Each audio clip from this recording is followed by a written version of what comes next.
Mind fresh विचार में आपका स्वागत है। हर आदमी के अपने राम अपने रावण हो सकते हैं, पर रामायण की मूल कथा में अपना मजा बेचने की कोशिश कला का भिन्न विचार है। एक साथ श्रद्धा और मजा बेचना आखिर टेढ़ा काम तो है ही। फिल्में पॉपुलर कल्चर का हिस्सा हैं और अमूमन यह उम्मीद की जाती है कि वे मनोरंजन करेंगी, कमाई करेंगी और रचनात्मक रूप से समृद्ध भी करेंगी। मनोरंजन को कुछ लोग उस तरह से लेते हैं जैसे यह बहुत बड़ा अपराध हो। कलाएं अगर मन को समृद्ध ना करे तो कलाएं क्या हुई। लेकिन इतने सरलीकरण से यह तो नहीं किया जा सकता कि कैलेंडर आर्ट को पिकासो की बराबरी पर रख दिया जाए। इसलिए सौंदर्य शास्त्र की रचना हुई है। रचनात्मक समृद्धि की अपनी ऊंचाइयां हैं। मन की प्रफुल्लता सुंदर जीवन का काम्य है। इसी की तलाश में सभी समृद्धियां की जाती है। पॉपुलर कल्चर का सबसे बड़ा पक्ष यह है कि वह एक विराट समूह को संबोधित करता है। उसमें कई लोगों के सपने, आकांक्षाएं, वितृष्णाएं, विमर्श, आदर्श तथा व्यवहार के अंतर विरोध शामिल होते हैं। हम फिल्मों को जब देखने जाते हैं तो मन के उस पक्ष के साथ जाते हैं। चूंकि फिल्म तकनीकी रूप से बहुत महंगा धंधा है, इसलिए उसमें घाटे मुनाफे का स्तर भी उतना ही ऊंचा है। उसमें ग्लैमर है, यथार्थ को बड़ा करके एक भावना को उभार कर पेश करने की शक्ति है, भीतरी संवेदनाओं को सहलाने या उत्तेजित करने की विलक्षण सामर्थ्य है। इसलिए निर्माता, निर्देशक, वितरक, प्रदर्शक, अभिनेता, संगीतकार, लेखक सबका एक मिला जुला उद्योग विकट व्यावसायिक जोखिम के बावजूद इस मोहक जादुई रचना में निमग्न रहता है। कला के पुजारियों या पैसों के पुजारियों में कोई अनूठा द्वंद्व देखना हो तो सिनेमा के से बेहतर कोई मैदान नहीं। आदि पुरुष पर मचे शोर ने फिर से इस बहस को खड़ा कर दिया है। जिस फिल्म के स्वरूप पर हंगामा बरपा है वह 300 करोड़ तो पीट ही चुकी है। फिर भी सवाल यह है कि लोकप्रिय सिनेमाई नैतिकता के आदर्श पर सामाजिक आदर्शों से वास्तव में कितना लेना देना है। आदि पुरुष भारतीय जन श्रद्धा के केंद्र श्री राम की कथा के पुनर्मंचन का दावा करती है।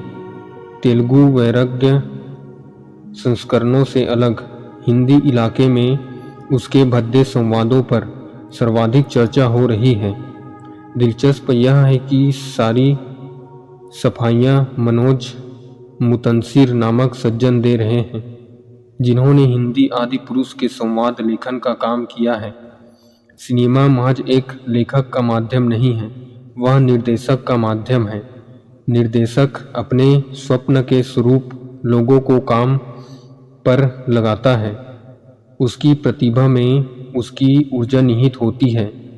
हिंदी में यदि तेल भी तेरे बाप का संवाद लिखा जा रहा है तो वह निर्देशक की परिकल्पना का हिस्सा है।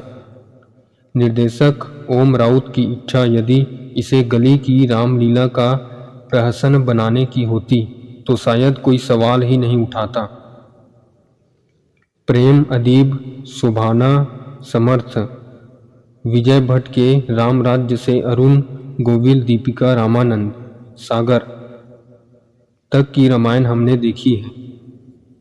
आशुतोष गोवारिकर की स्वदेश में मोहल्ला रामलीला मंचित करता है और देव आनंद की जानेमन में भी गली की भीड़ अद्भुत रामलीला का मनोरंजन अंश देखती है।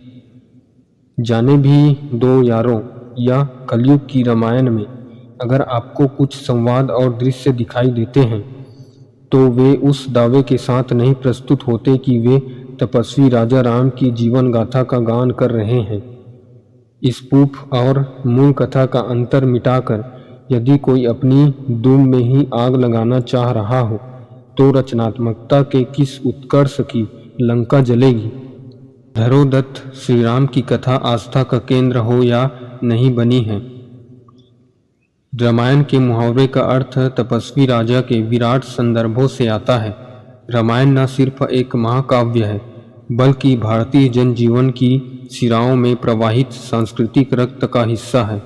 इसलिए छतों पर चादरें तान कर भी बच्चे यदि रामलीला करते हैं तो भले ही वह नाटकीय मनोरंजन दृश्य बन जाते हों, वे नैतिक पक्षों के चुंबकीय आकर्षण से मुक्त नहीं होते। आदि पुरुष सब पर श्री राम की कृपा हो, इस उद्घोष के साथ बाजार में उतरी है। यह अनायास नहीं है कि पठान के बाजार से इसके चर्चा युद्ध को कई हलकों में चलाया गया। माहौल देखकर पैंतरा चलाना भी व्यवसाय में एक रणनीति ही होती है। यूं तो कोई उत्तम लाल बेहद निम्न कोटि के व्यक्ति हो सकते हैं, क्योंकि नाम से काम का कोई लेना देना नहीं होता, पर ये किसी रचना में किसी निकृष्ट चरित्र का नाम उत्तम चंद रख दिया जाए तो वह तंज की रचनात्मक अभिव्यक्ति बन जाती है। सिर्फ इतना कर देने से ग्रहण करने का अर्थ बदल जाते हैं। पात्र अथवा चरित्र का मार्ग तय हो जाता है। हर आदमी के अपने राम अपने रावण हो सकते हैं, पर रामायण की मूल कथा में अपना मजा बेचने की कोशिश कला का भिन्न विचार है। एक साथ श्रद्धा और मजा बेचना आखिर टेढ़ा काम तो है ही।